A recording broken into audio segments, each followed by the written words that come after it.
وضو کی فضیلت۔ رسول اللہ صلی اللہ علیہ وسلم نے فرمایا، جس نے نماز کے لیے وضو کیا اور وضو بھی اچھی طرح کیا، پھر فرض نماز کے لیے چل کر گیا اور لوگوں کے ساتھ یا جماعت کے ساتھ نماز ادا کی یا مسجد میں نماز پڑھی، اللہ تعالیٰ اس کے گناہ معاف کر دے گا۔ رسول اللہ صلی اللہ علیہ وسلم نے فرمایا، جس نے وضو کیا اور خوب اچھی طرح وضو کیا تو اس کے جسم سے اس کے گناہ نکل جاتے ہیں، حتیٰ کہ اس کے ناخنوں کے نیچے سے بھی نکل جاتے ہیں۔ کتے کی قیمت سے منع کیا۔ سیدنا عبداللہ بن عباس رضی اللہ تعالیٰ عنہ بیان کرتے ہیں کہ رسول اللہ صلی اللہ علیہ وسلم نے کتے کی قیمت سے منع فرمایا ہے، اور اگر وہ یعنی بیچنے والا کتے کی قیمت لینے آئے تو اس کی ہتھیلی مٹی سے بھر دو۔ رسول اللہ صلی اللہ علیہ وسلم نے فرمایا، جب کوئی نماز پڑھ رہا ہو اور اس کا وضو ٹوٹ جائے تو اسے چاہیے کہ اپنی ناک پکڑ کر وضو کے لیے چلا جائے۔ کھانے میں برکت کیسے آتی ہے؟ سیدہ عائشہ رضی اللہ تعالیٰ عنہ بیان کرتی ہیں کہ رسول اللہ صلی اللہ علیہ وسلم اپنے 6 اصحاب کے ساتھ کھانا کھا رہے تھے۔ ایک اعرابی یعنی بدو آیا، وہ سارا کھانا 2 لقموں میں کھا گیا۔ رسول اللہ صلی اللہ علیہ وسلم نے فرمایا، اگر یہ شخص بسم اللہ پڑھ لیتا تو کھانا تمہارے لیے کافی ہو جاتا، لہٰذا تم میں سے جو شخص کھانا کھائے اسے چاہیے کہ بسم اللہ پڑھ لے۔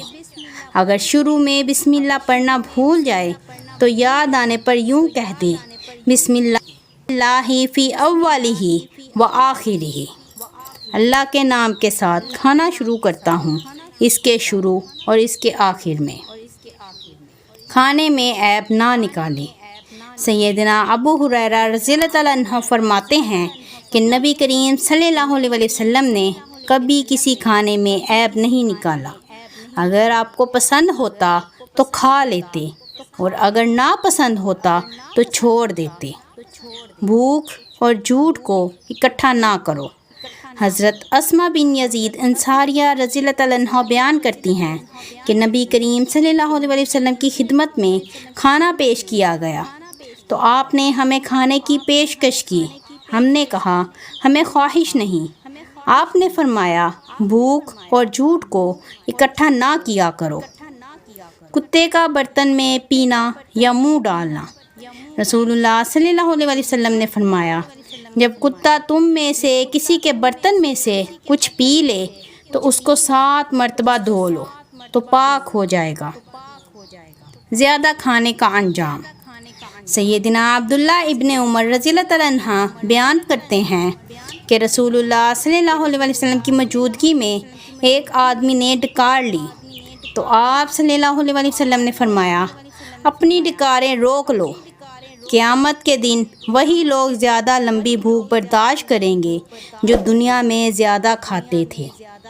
شوہر کی ناشکری کرنے کی سزا۔ رسول اللہ صلی اللہ علیہ وسلم نے فرمایا، مجھے دوزخ دکھلائی گئی تو اس میں سب سے زیادہ عورتیں تھیں جو کفر کرتی ہیں۔ پوچھا گیا، اے اللہ کے نبی، کیا وہ اللہ کے ساتھ کفر کرتی ہیں؟ آپ صلی اللہ علیہ وسلم نے فرمایا، شوہر کی ناشکری کرتی ہیں اور احسان کی ناشکری کرتی ہیں۔ اگر تم عمر بھر ان میں سے کسی کے ساتھ احسان کرتے رہو، پھر تمہاری طرف سے کبھی کوئی ان کے خیال میں ناگواری کی بات ہو جائے تو فوراً کہہ اٹھے گی کہ میں نے کبھی بھی تجھ میں کوئی بلائی نہیں دیکھی۔ دیندار عورت کی اہمیت۔ رسول اللہ صلی اللہ علیہ وسلم نے فرمایا، دنیا متاع یعنی کچھ وقت کے لیے فائدہ اٹھانے کی چیز ہے، اور دنیا کی بہترین متاع نیک عورت ہے۔ سب سے بہترین دعا۔ نبی اکرم صلی اللہ علیہ وسلم نے ارشاد فرمایا، انسان کی مانگی جانے والی دعاؤں میں اس سے بہتر کوئی دعا نہیں۔ اللہم انی اسألک المعافاۃ فی الدنیا والآخرہ۔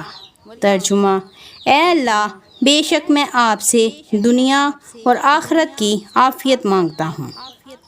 جب چھینک آئے تو۔ حضرت ابو ہریرہ رضی اللہ تعالیٰ عنہ سے روایت ہے کہ رسول اللہ صلی اللہ علیہ وسلم نے ارشاد فرمایا، جب تم میں سے کسی کو چھینک آئے تو وہ الحمدللہ کہے، اور جواب میں اس کا بھائی یا ساتھی اسے یرحمک اللہ کہے۔ جب وہ یرحمک اللہ کہے تو جسے چھینک آئی وہ جواب دینے والے کو یہدیکم اللہ ویصلح بالکم کہے۔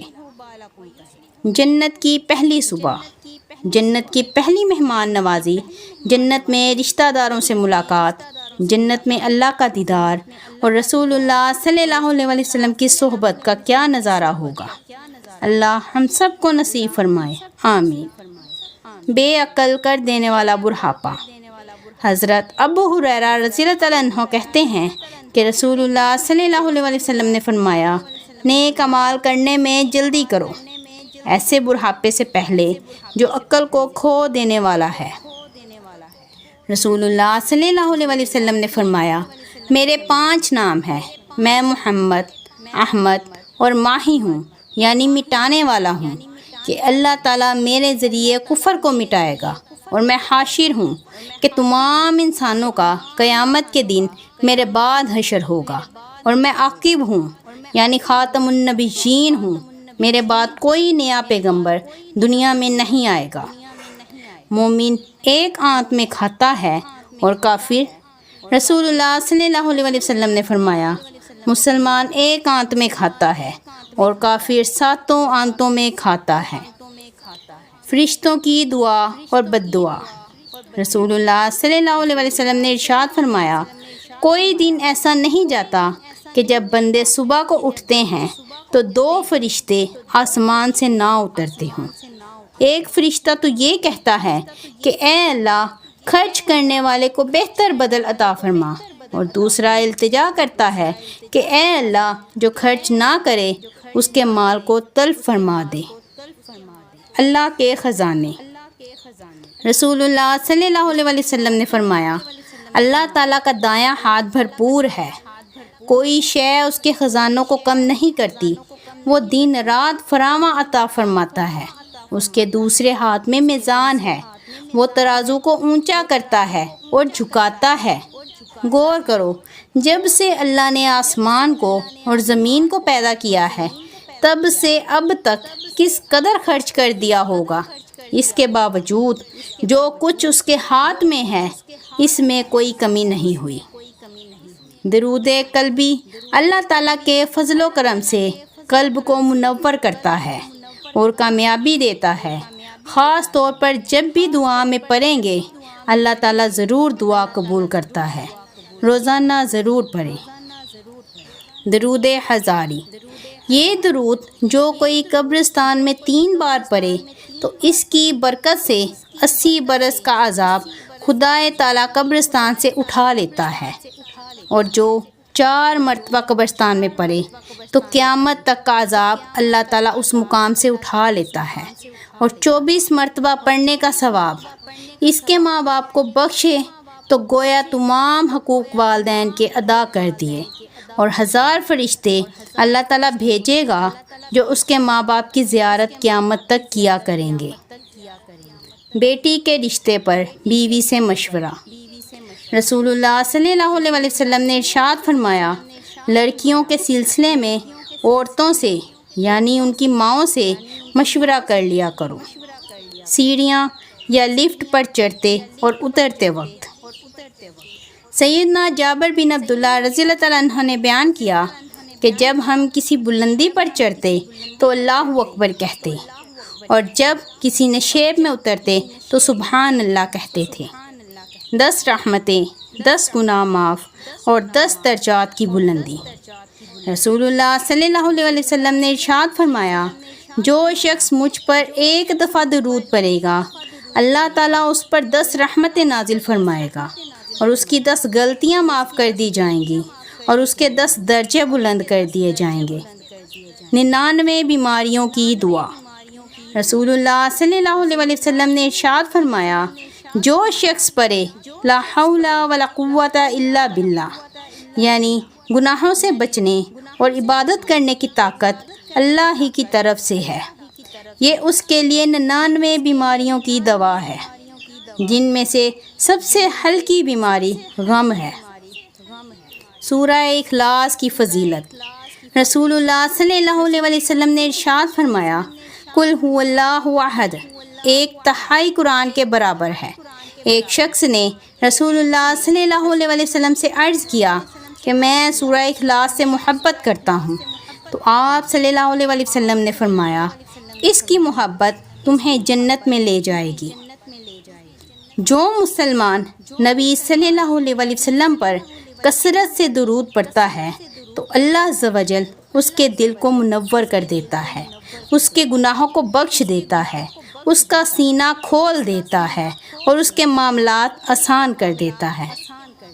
سورہ کہف۔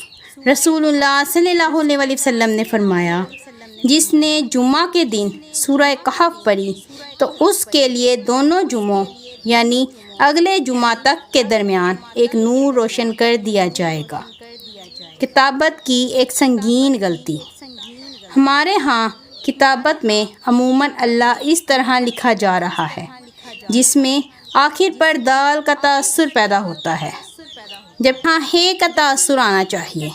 پوری امت مسلمہ سے گزارش ہے کہ اس کا سختی سے نوٹس لیں اور اپنی کتابت میں اللہ اس طرح لکھنا شروع کریں، ماں کی گود سے قبر کی آغوش تک، اللہ معافی، اللہ تو ہی معاف کرنے والا ہے، مجھے معاف فرما دے، اللہ شافی، اللہ تو ہی شفا دینے والا ہے، مجھے صحت عطا فرما، اللہ کافی، اللہ تو ہی میری ہر مشکل میں کافی ہے۔